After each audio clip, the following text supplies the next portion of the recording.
Bonjour tout le monde, bienvenue à Leaders sur les projecteurs. Catherine Lavoie, son coach performance. Aujourd'hui, je reçois Dominique Blanchette du collège Jean-Eudes à Montréal. Donc, bienvenue Dominique et merci d'avoir accepté mon invitation. C'est un grand plaisir, Catherine. Merci.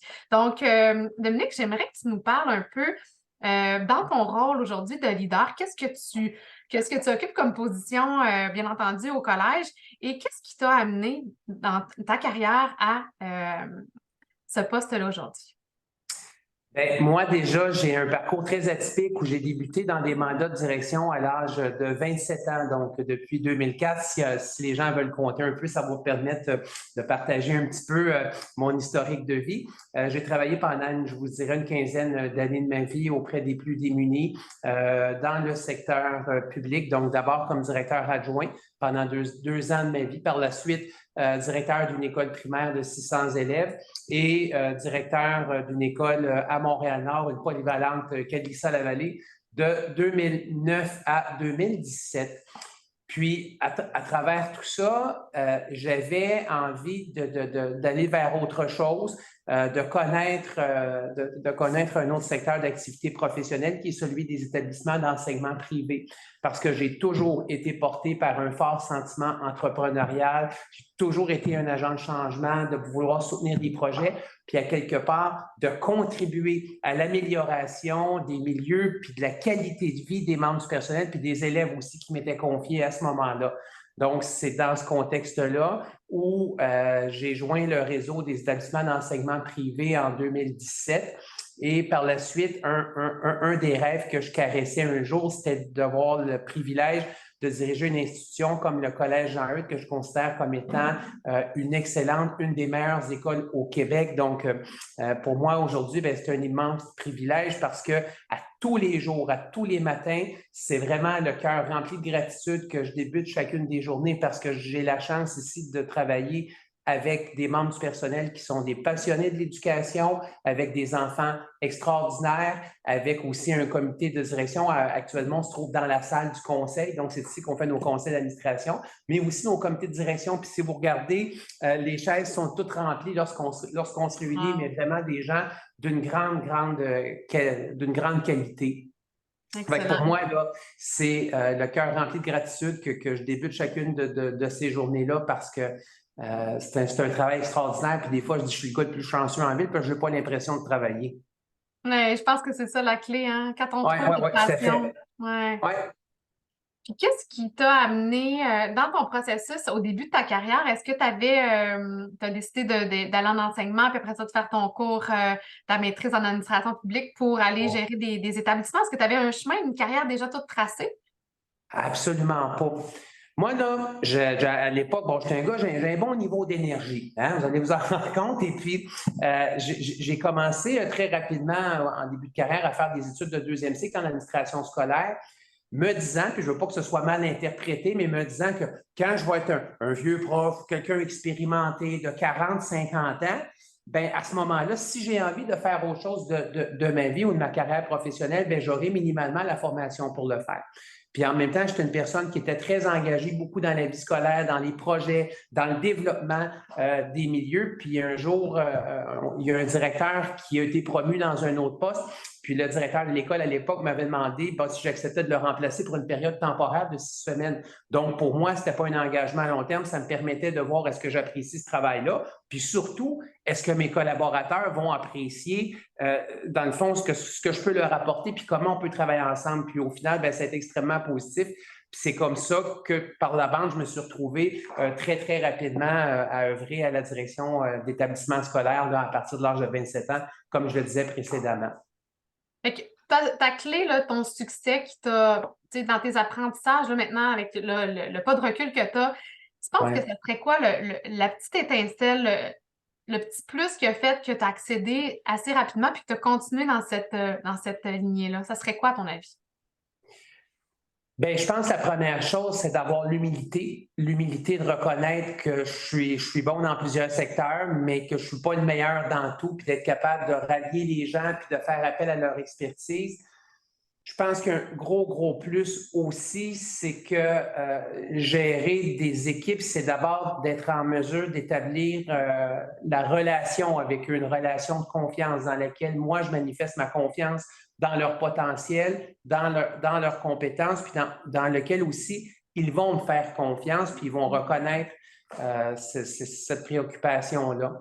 Ce qu'on a de plus important dans nos organisations, c'est les êtres humains, en quelque part, qui les composent. Puis moi, ce que je me plais à dire, c'est que si on veut que nos élèves éprouvent des réussites, qu'ils soient bien, qu'ils soient heureux, puis qu'il y ait des opportunités de se développer, bien, il faut d'abord que les gens qui les accompagnent, ils soient bien aussi, puis qu'on prenne soin d'eux parce que c'est eux autres notre matière première. Fait que ça, je pense que c'est un des facteurs pour moi qui est très cher. Puis, on parle aujourd'hui énormément de bienveillance, hein, comment on prend soin, mais je suis un peu tanné parce que c'est une expression qui est galvaudée, puis on dit aujourd'hui à peu près toutes les organisations sont bienveillantes. Mais il me semble, moi, ça fait une quinzaine, une vingtaine d'années de bien s'occuper de nos gens pour qu'ils s'occupent à leur tour bien des élèves ou plus largement en entreprise pour qu'ils s'occupent bien des clients ou de ce qu'ils ont à faire. Est-ce que tu penses qu'aujourd'hui, ça l'amène le succès et la rétention de tes profs dans ton école? Bien, c'est clair, on parle des enjeux de recrutement, de pénurie de main-d'œuvre, puis le milieu scolaire n'en fait pas abstraction. Il y a quelques semaines, le ministre nous a alarmés en disant qu'il manquait 8 000 enseignants dans les écoles au Québec, alors que la situation est peut-être un peu moins catastrophique. Mais d'avoir dans une volonté sincère de bien prendre soin de ces gens, de les amener à se développer, les considérer, la reconnaissance est quelque chose aussi qui est important. Puis nous, on a la chance d'avoir un milieu un milieu vraiment qui est recherché. On a près de 1200, 1400 demandes d'admission pour 360 classes. On est vraiment soucieux d'offrir une expérience unique à chacun de nos élèves, quelque chose qu'ils ne retrouvent pas et qui va avoir un impact majeur sur leur vie. Puis une de nos grandes sources de recrutement, c'est notre réseau d'anciennes et anciens. Imaginez-vous que ces jeunes-là ont vécu une expérience tellement positive, ont eu des gens qui les ont influencés, qu'à leur tour, ça leur a donné envie de choisir cette profession-là, puis d'en faire une carrière. Fait qu'on doit avoir, je vous dirais, là, entre 15 et 20 anciennes et anciens qui travaillent chez nous dans différents secteurs, puis auprès de nos enseignants. Fait que ça, c'est une belle fierté. Puis dans un de nos credos, c'est une école de vie pour la vie. Bien ça vient tout simplement le mettre davantage en évidence. Oui. Puis, tu sais, pour avoir, je ne vais pas passer par Jean Eudes, mais par une autre école privée dans la région de Québec, je pense que c'est ça. Tu sais, le sentiment d'appartenance, la culture d'une école. Tu sais, je fais le parallèle avec les entreprises, mais c'est souvent ça. Si tu le fais de façon, comme tu l'as dit tantôt, vraiment avec sincérité, humilité, bienveillance, le fameux mot, comme tu dis, un peu galvaudé, mais ça reste que c'est vraiment sincère.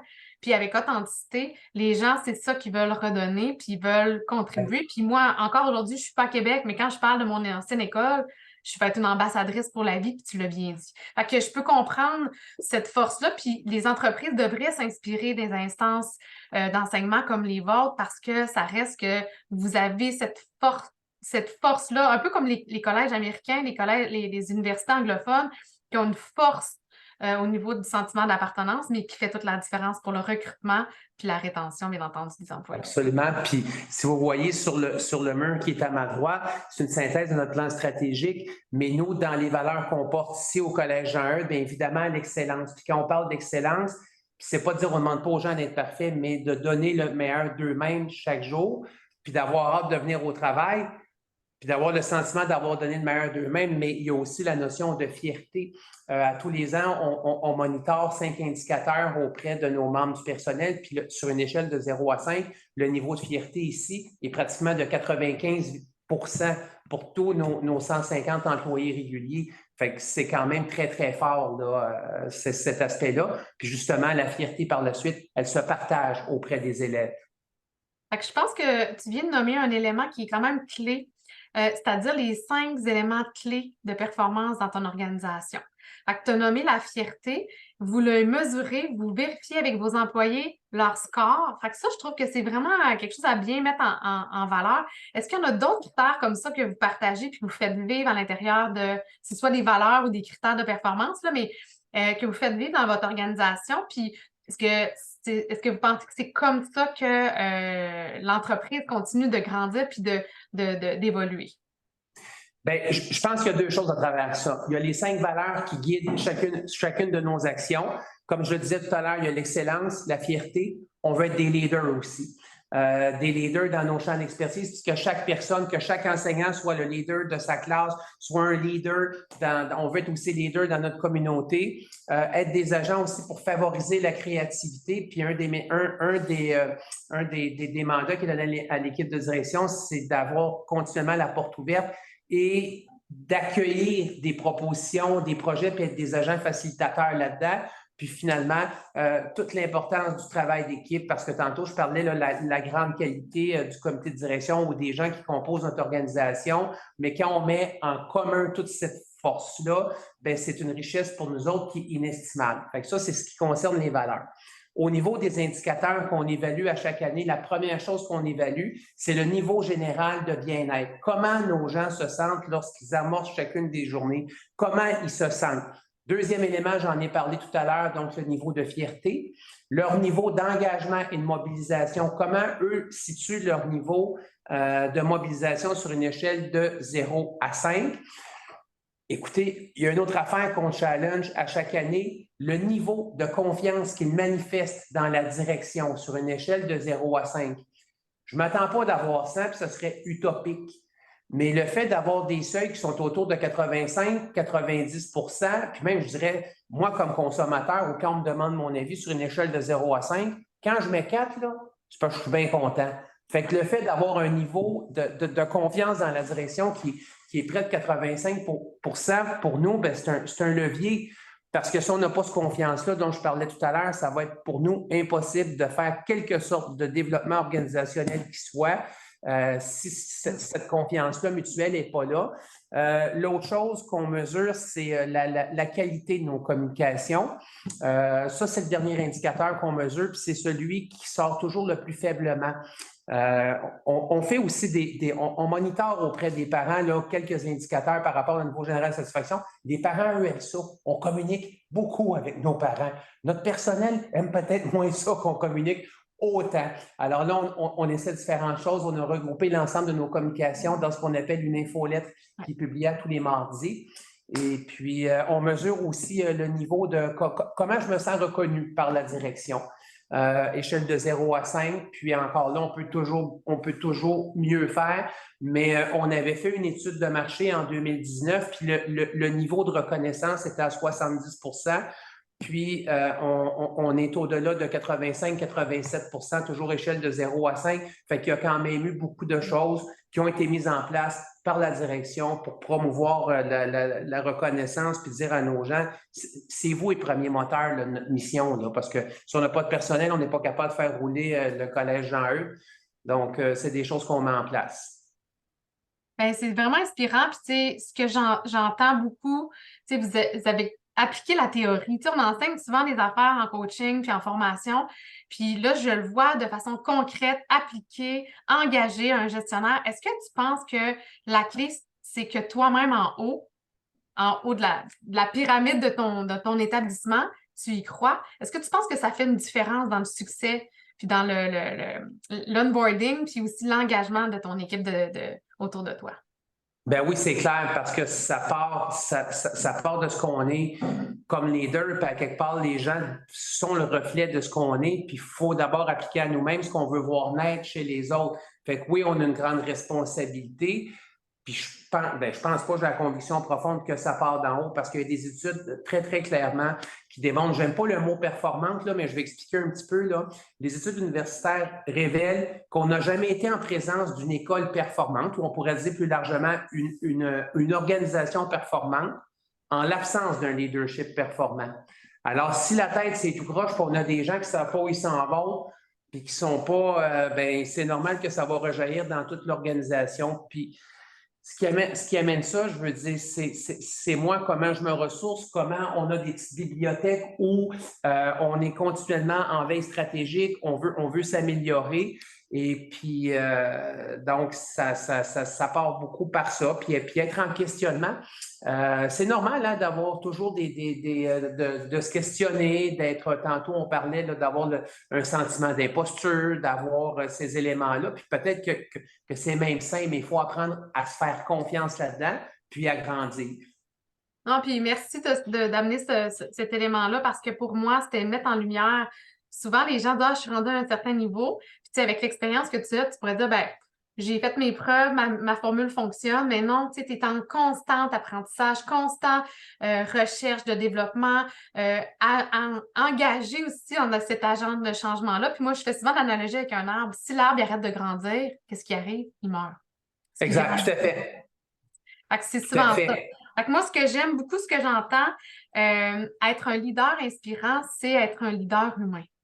Puis ce que C'est tu me clair. dégages aujourd'hui, c'est beaucoup ça. Tu sais, ce que tu parles de tes valeurs, tu sais, le management, la gestion a eu un certain succès. Il faut avoir une certaine façon de travailler pour une productivité, mais d'amener du leadership humain aujourd'hui, c'est vraiment, je pense, l'élément clé qui fait que tu as du succès dans ton organisation, que tu as eu du succès dans ta carrière, puis aussi que tu vas avoir assurément du succès dans les années qui te restent à venir. Est-ce que tu as un petit plan de développement encore dans ta carrière où tu disais tantôt, je me lève, je me pince à tous les matins, puis Ah, c'est ce que je voulais? c'est la grande question. Il y a une chose qui est claire pour moi, c'est que je travaille plus pour mon CV. Je travaille pour une communauté, je travaille pour la faire grandir, travailler avec les gens extraordinaires que j'ai la chance de côtoyer. Donc, la suite pour moi est peut-être moins claire. Je n'ai pas une idée précise de ce que je veux faire. J'aurais pas, par contre, pour moi, ce qui est important, je donne tellement d'amour dans ce travail-là, puis je me verrais pas reprendre puis retourner dans une autre institution scolaire puis repartir encore tout ça. Fait que le petit rêve que j'ai, ce serait de prendre ma retraite scolaire, peut-être que je serais appelé à faire autre chose plus tard dans la vie, mais que ce soit auprès de la magnifique communauté du Collège Jean-Eudes de Montréal. C'est merveilleux, j'aime ça. Moi, des coachs dans le domaine public avec des institutions, j'adore ça parce que ça peut montrer un autre volet de la facette d'enseignement puis de croissance dans une organisation. Fait que si Ouais. jamais tu as besoin d'une autre carrière dans 10 ans, tu viendras me voir. Ben, ça me ferait bien plaisir. Puis l'autre chose aussi, je veux dire, là, écoutez, ça fait longtemps, mon CV depuis 3 jours. Je suis en train de refaire ça. Puis l'objectif, c'est pas de me trouver un emploi, c'est de m'impliquer dans la communauté. J'ai fait beaucoup de conseils d'administration, tout ça. Il y a des causes qui me tiennent à cœur, notamment l'insécurité alimentaire pour les plus démunis. Il y a toute la situation aussi d'itinérance qui m'interpelle. Fait que je suis en train de préparer mon CV, puis je vais acheminer ça à différents organismes, puis j'aimerais ça donner un petit coup de main parce que je vous parlais tantôt du privilège que j'ai, moi, d'avoir un bon travail, de travailler dans une belle organisation, dans un beau milieu comme le Collège Jean-Eudes, mais je pense que ça se partage, puis j'ai envie de donner un petit peu de temps pour aider les gens qui n'ont pas tous ma chance, dans le fond, ou qui n'ont pas la chance de fréquenter une école comme la nôtre. C'est tout à ton honneur, puis je pense que tu as vraiment des belles qualités que tu vas pouvoir apporter dans tes prochains CA. Je te le souhaite. Super. En terminant, Dominique, on tire déjà l'entrevue à sa fin. J'aimerais ça que tu me donnes un conseil et que dans tes apprentissages que tu as faits, tu as eu sûrement des hauts, des bas. Ça serait quoi un Ouais. des plus grands apprentissages que tu as fait dans ta carrière de gestionnaire? Je vais le dire grossièrement, mais c'est avoir l'humilité que je suis bon dans tout, puis je suis bon dans rien. Quand je vous parlais tout à l'heure au niveau du comité de direction, j'ai des gens qui travaillent au niveau administratif, qui ont des super bonnes compétences, des gens au plan pédagogique qui sont bien plus forts que ce que moi je suis au plan pédagogique. Il y a des gens dans différents aspects, mais d'être capable de mettre en commun les forces de chacun, de les amener à se développer, d'avoir envie de s'engager, puis d'en faire un tout harmonieux, ça, c'est un talent, puis c'est peut-être ça qu'on qualifie comme étant du leadership. Puis la capacité aussi, dans une des valeurs dont je parlais tout à l'heure, qui est importante pour nous ici, c'est la notion de travail d'équipe. C'est pas toujours parfait. Moi, je travaille avec des gens compétents. Ils sont pas tout le temps faciles à gérer. À vous dire, c'est un défi de gestion tout aussi important à gérer la performance que de gérer de l'incompétence. Alors, des fois, là, c'est des fringants, puis ça peut chauffer entre eux, mais je suis toujours convaincu que dans tout ce qu'on rencontre comme difficulté ou comme enjeu, on finit par en ressortir grandi. Toujours, toujours. Fait Fait que ça, c'est correct. Le fait aussi d'avoir des fois des insécurités ou des doutes ou de se questionner, je pense, j'en ai parlé tout à l'heure, je pense que c'est quelque chose qui est sain. Puis de nous assurer que les gens, que chaque interaction qu'on ait eue ait permis aux gens de grandir autour de nous. Des fois, on a des rencontres très difficiles avec des membres du personnel, on peut avoir des situations difficiles, mais de nous assurer qu'à tous les fois qu'ils vont quitter notre bureau ou que notre échange va se terminer, bien, que ces gens-là aient eu l'occasion de grandir par notre contact. C'est un peu ça notre rôle, hein? Aider les autres à grandir. Être facilitateur, oui, c'est ça, exactement. Ouais. Excellent. Donc, maintenant, je te laisse le mot de la fin. J'ai apprécié beaucoup tes conseils parce que je vois que tu es un leader inspirant, un leader humain et on devrait en avoir plus dans notre communauté. Donc, bravo. Puis, je souhaite que tu puisses participer à plusieurs CA pour transmettre tes belles valeurs, puis celles de ton entreprise, mais en fait, celles de ton collège. J'aimerais ça que tu nous laisses sur une citation. Est-ce que tu aurais une citation que tu chéris particulièrement, que tu aimerais nous partager comme mot de la fin? Bien, il y en a plusieurs.